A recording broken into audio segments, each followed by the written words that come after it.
Man, Disney cannot seem to catch a break. It's like they shoot themselves in the foot and then we pay them money for it. So, Disney is screwed up. Why are they screwed up? Because they banned the Los Angeles Times, the LA Times, from seeing an advanced screening of The Last Jedi. This has made critics everywhere in America say, we're not going to go see an advanced screening of The Last Jedi, or any Disney film for that matter, unless you lift the ban on the LA Times. Now, why did Disney ban the LA Times, you might ask? Well, the LA Times wrote an interesting article, basically, about the negative impact that Disneyland has had in California, Anaheim, which is where it's located at. So, Anaheim charges them like literally $1 a year to rent out a garage that Anaheim spent $120 million or $102 million on building.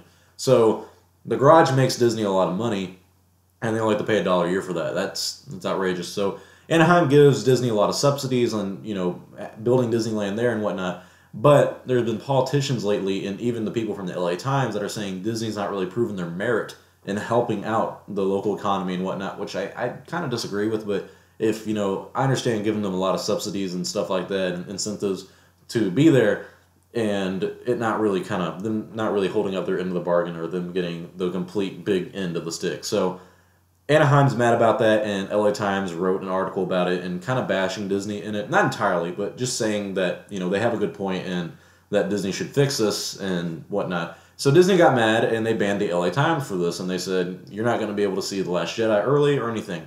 And this really, caused a ruckus with the critics because, like it or not, critics have a heavy influence on sales.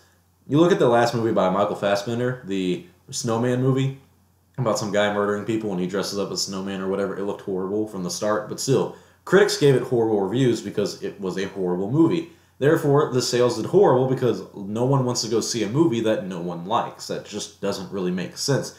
If you're in a room with 20 people and you say, hey, I want to go see the new Pirates of the Caribbean movie, and they say, well, all 20 people say it's really bad. Like, it's okay if you're drunk or high, but it's just a really bad movie overall. Most likely, even if you're like me, a huge fan of that series, you're going to go, I don't really want to see this because everyone's saying it's bad. This is what happens with a lot of people. Now, some people, even some of you watching this, are going to think, no, man, critics are stupid. Batman vs. Superman was amazing, and they said it sucked. And you're still going to go see it. And you're probably going to most likely be disappointed. But anyways, critics have a huge impact on sales. So if you ban critics from showing up, that might, if it's just one people, like from the LA Times, it doesn't hurt you that much. But if it's the entire critical atmosphere of all the critics in the world, basically, and they say, we're not going to go see your new movie, and we're not going to give you an advanced screening review, because they go to the advanced screening so we can see the reviews before we see the movie, you're really shooting yourself in the foot on sales. Because I know if there's no reviews out for it, I'm going to be like, oh man, I don't know if this is good or not. I'm going to wait until someone tells me it's good. People do this with video games all the time. They wait for certain reviewers like Angry Joe and all of them to come out with a review, and then they go, you know what? He said it's good, I'm going to go watch it. Or he said it's bad, it's not worth my money. I did this with both the Destiny games. So stuff like this really does impact sales, and the fact that Disney banned them and then there's a huge boycott is going to cause trouble and, bad PR for Disney. Thankfully, I guess for Disney's sake, they lifted the ban. Like, in less than 24 hours they said, we're lifting the ban. So they put out a quote saying, or put out a statement, and they said, we've had productive discussions with the newly installed leadership at the Los Angeles Times regarding our specific concerns, and as a result, we've agreed to restore the access to the banned screenings for the film critics. So yeah, ban's gone. Pointless video, right?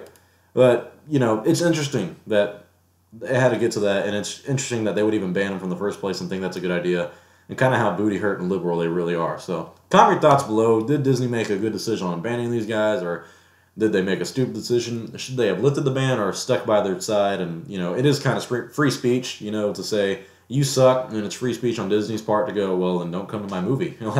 The beautiful things about America. You gotta love it. So comment your thoughts below. I'm Star Wars only. I'll see you all next time, and the Force be with you always.